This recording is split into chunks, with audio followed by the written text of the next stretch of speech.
Saat itu Qian Heng baru saja pulang ke rumah.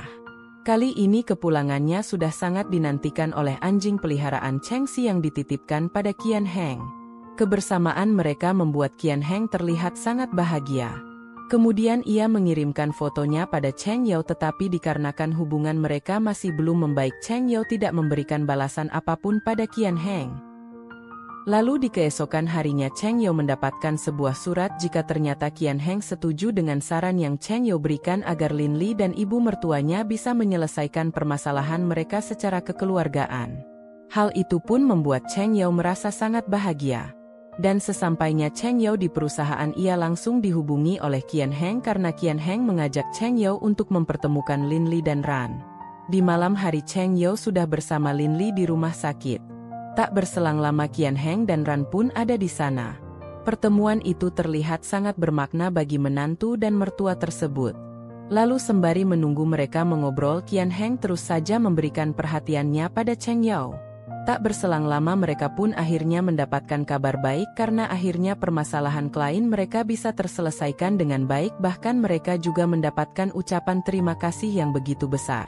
Keberhasilan tersebut benar-benar membuat Qian Heng sangat terpukau dengan Cheng Yao yang tak lain adalah pacar sekaligus karyawannya tersebut. Kemudian saat Qian Heng dan Cheng Yao ingin pergi, Qian Heng langsung menyadari jika ternyata ada permasalahan yang masih bisa diselesaikan dengan begitu baik. Bahkan hal itu mengubah pandangan Qian Heng tentang pernikahan dan ia juga merasa sangat beruntung bisa mendapatkan pelajaran tersebut dari Cheng Yao. Bahkan Qian Heng pun mengakui kesalahannya jika ia terlalu memandang rendah kemampuan Cheng Yao.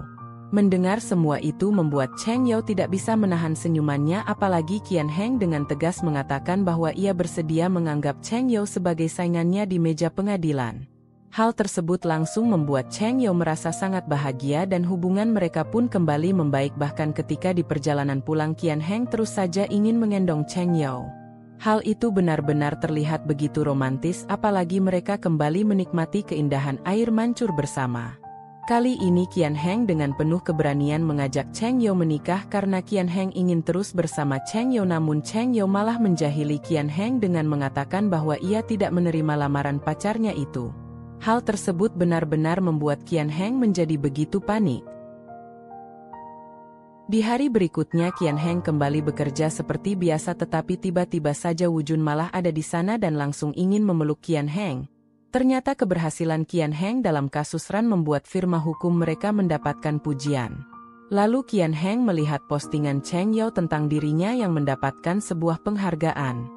Hal itu membuat Qian Heng langsung mengajak Cheng Yao untuk makan malam bersama, tetapi Cheng Yao malah menolak ajakan itu karena Cheng Yao sudah lebih dulu membuat janji bersama rekan kerjanya.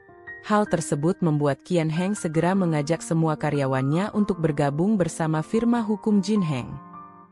Setelah itu mereka pun langsung berkumpul dengan rekan kerja firma hukum Jin Heng, tetapi hidangan makanan di sana terkenal dengan kepedasannya.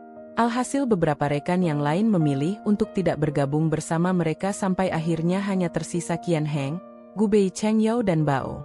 Lalu karena Qian Heng tidak bisa menahan kekesalannya ketika melihat kedekatan Cheng Yao dan Gu Bei, ia langsung memaksakan diri untuk menghabisi makanan yang ada di sana, padahal sebenarnya ia tidak bisa memakan makanan pedas. Di malam hari Qian Heng pergi menemui Cheng Yao di rumahnya. Kali ini Qian Heng ingin memberikan Wei pada Cheng Yao karena ia takut jika nyawa Wei berada dalam bahaya. Apalagi Wei baru saja memakan coklat dan anjing dilarang memakan makanan itu. Lalu Cheng Yao pun baru menyadari jika tangan pacarnya itu terluka karena cakaran Wei. Hal itu membuat Cheng Yao langsung mengobati luka Qian Heng, tetapi ternyata Qian Heng sedang tidak enak badan. Hal tersebut membuat Cheng Yao mengizinkan pacarnya itu menginap di rumahnya. Tak berselang lama Cheng Yao juga masuk ke kamar Qian Heng untuk merawatnya. Kondisi Qian Heng benar-benar membuat dirinya menjadi begitu manja pada Cheng Yao, bahkan Qian Heng merasa sangat bahagia atas perhatian yang Cheng Yao berikan. Dan nyanyian Cheng Yao terus saja berhasil membuat Qian Heng tertidur. Qian Heng juga berusaha membujuk Cheng Yao karena Cheng Yao yang masih sedikit marah pada dirinya. Saat itu Cheng Yao baru saja terbangun. Dan kali ini ia sudah melihat Qian Heng yang menghidangkan begitu banyak makanan untuk Cheng Yao. Bahkan Qian Heng juga ingin menghabiskan waktu libur itu bersama Cheng Yao. Hal tersebut benar-benar membuat mereka merasa sangat bahagia.